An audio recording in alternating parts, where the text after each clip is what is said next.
Hello बच्चों, आज हम पढ़ेंगे समास परिचय अभ्यास 5, जिसमें हम पढ़ेंगे तत्पुरुष समास और द्वंद्व समास।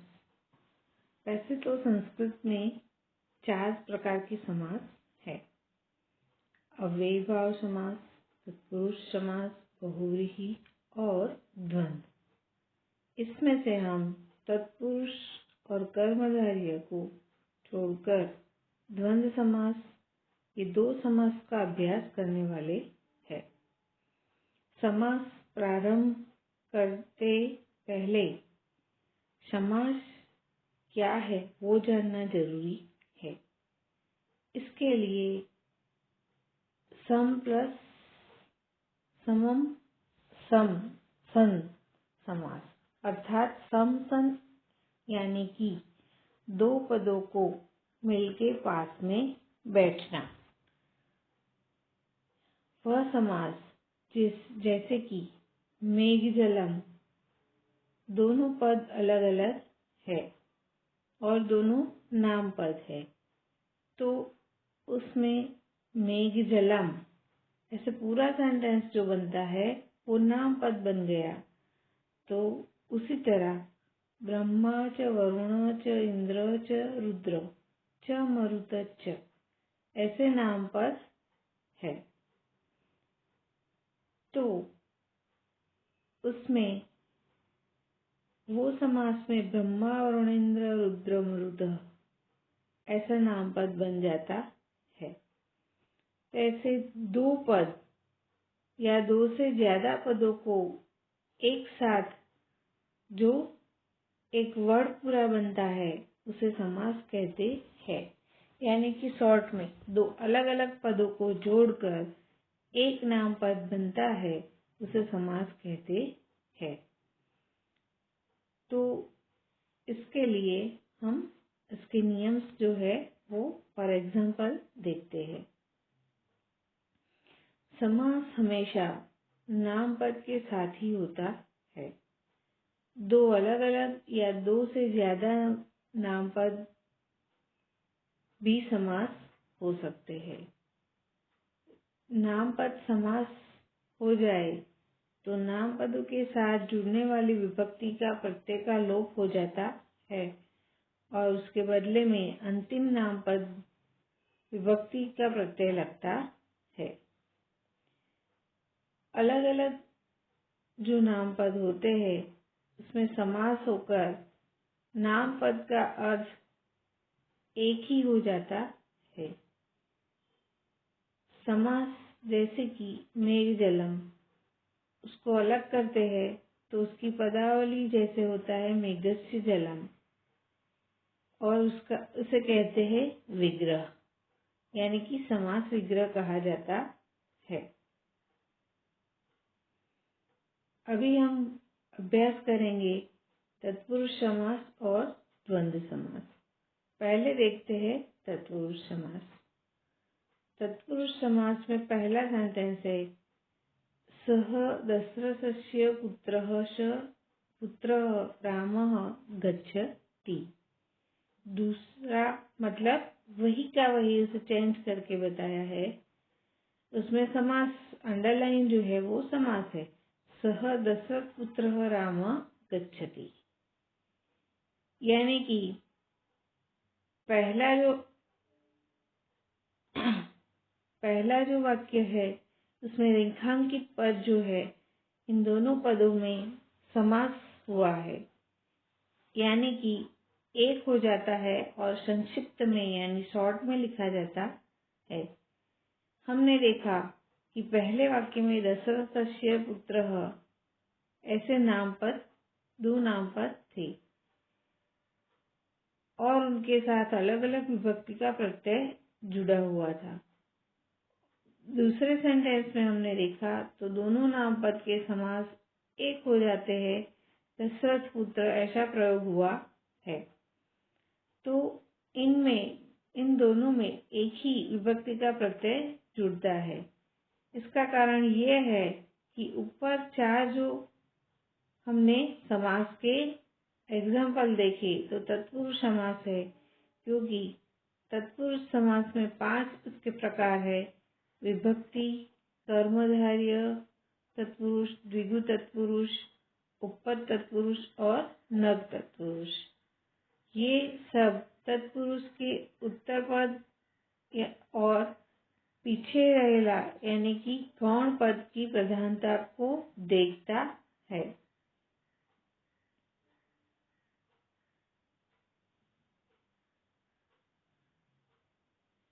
अभी हम देखते हैं विभक्ति तत्पुरुष।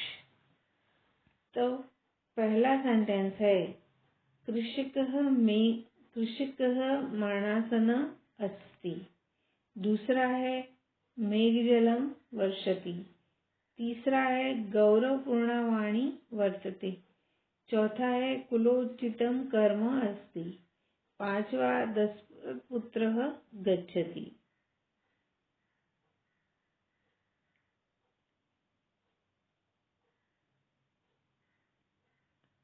इन सभी रेखांकित पद समास पद है और इन पदों को अलग करते हुए उनका विग्रह करना है। तो मरणासनम तो मरण प्लस आसनः, मेघजलम मेघस्य जलम, गौरवपूर्णः गौरेण पूर्णाताम, कुलोच्चितम कुलाय उच्चितम, दशरथपुत्र दशरथस्य पुत्र। ऐसे दो पद प्राप्त होते हैं। अलग करने से 2 पद प्राप्त हुए। तो अभी हम देखते हैं कि अलग अलग पदों से पहला पद जो होता है वो पूर्व पद है और उसकी जुदी अलग अलग विभक्तियां इसमें यूज हुई है। दूसरा पद उत्तर पद है और उसमें एक ही समान यानी कि एक ही विभक्ति का यूज हुआ है। उसी तरह पूर्व पद द्वितीय विभक्ति और उत्तर पद प्रथमा विभक्ति होता है। इन पदों का समास होता है तो इसे विभक्ति तत्पुरुष समास कहते हैं। ये सारे ऊपर दिए गए सभी प्रयोगों को विभक्ति तत्पुरुष समास है। विभक्ति तत्पुरुष समास विग्रह वाक्य, पहला पद पूर्व पद जो विभक्ति होती है और वह विभक्ति के आधार पर समास की पहचान करवाता है। जैसे कि मरणम आसनम तो मरणासन। यहाँ मरणम ऐसा पद जो है वो द्वितीय विभक्ति है, इसलिए इसको तत्पुरुष समास द्वितीय तत्पुरुष समास कहा जाता है। उसी तरह पूर्व पद में तृतीय विभक्ति है, जैसे कि गर्वेण पूर्णः यानी गौरवपूर्णः, तो उसमें तृतीय तत्पुरुष चतुर्थी विभक्ति हो। जैसे कि कुलाय उच्चितम कुलोच्चितम, तो यहाँ चतुर्थी तत्पुरुष पंचमी विभक्ति है। जैसे कि चोरात भयम चोर भयम, तो पंचमी तत्पुरुष षष्ठी विभक्ति हो। जैसे कि दशरथस्य पुत्रः दशरथ पुत्रः, तो षष्ठी विभक्ति तत्पुरुष यानी सप्तमी विभक्ति हुई है। वचने कुशलः वचन कुशलः, तो सप्तमी तत्पुरुष से इसको पहचाना जाता है। तो ऊपर हमने तत्पुरुष समास में देखा द्वितीय तृतीय चतुर्थी पंचमी षष्ठी सप्तमी तत्पुरुष के प्रकार है। अभी हम देखेंगे उपपद तत्पुरुष।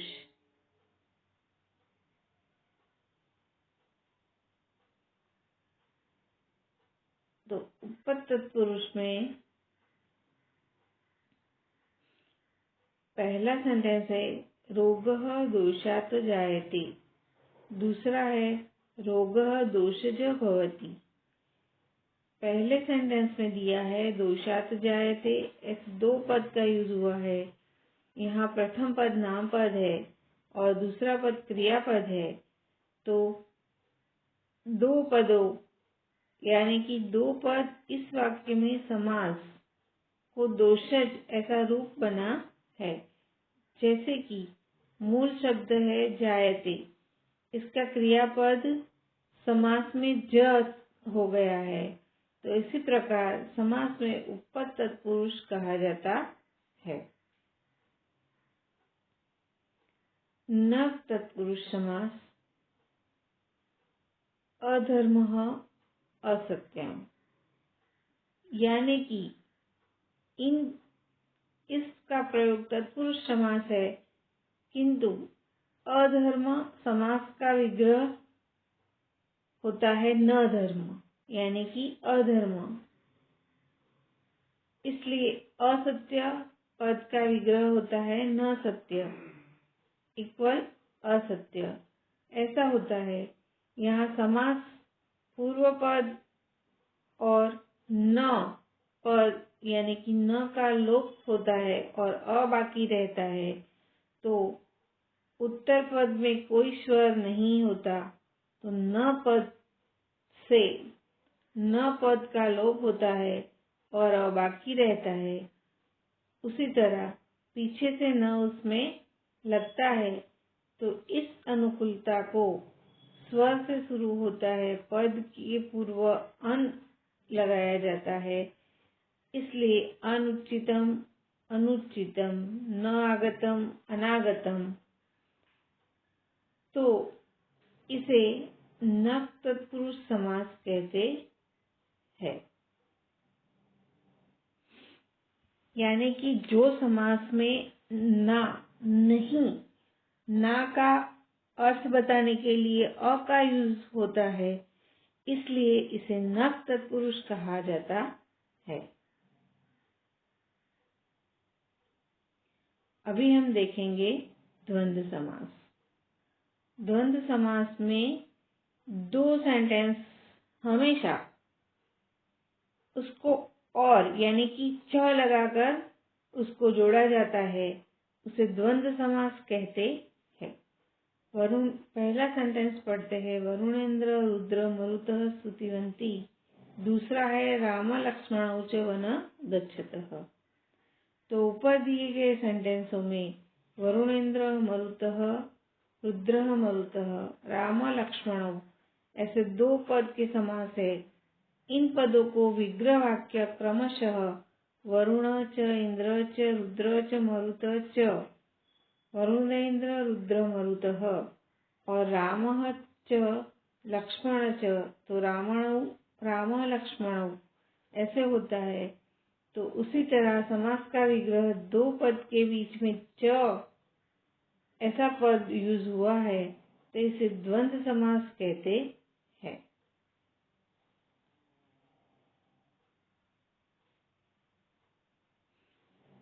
पहला सेंटेंस है विवेक पाणि पदम पादम प्रक्षाल्यति। दूसरा है समीरः वीणा मृगदम वादयति। इन वाक्यों में पाणि पदम और वीणा मृगदम वाक्यों का द्वंद्व समास है। हमने देखा कि विग्रह क्रमशः पाणि च पादौ च पाणिपादम, वीणा च मृगंद च, तो वीणा मृगदम। तो हमने देखा कि यहाँ समास विग्रह को ऊपर के हिसाब से देखे, किंतु समास हो जाने के बाद दोनों का प्रयोग एक ही वचन में यूज हुआ है, यानी कि ऊपर के वाक्यों का क्रमशः द्विवचन और बहुवचन में उपयोग हुआ है। तो समास हो जाने के बाद वचन में भिन्नता यानी अलग दिखाव जो होता है, वो द्वंद्व समास के दो प्रकार है, इतरेतर द्वंद्व और समाहार द्वंद्व। जो प्रयोग में द्विवचन और बहुवचन यूज हुआ है, तो वो प्रयोग इतरेतर द्वंद्व समास होता है, जबकि जिसमें एक वचन का प्रयोग हुआ है, तो वो समाहार द्वंद्व समास कहलाता है।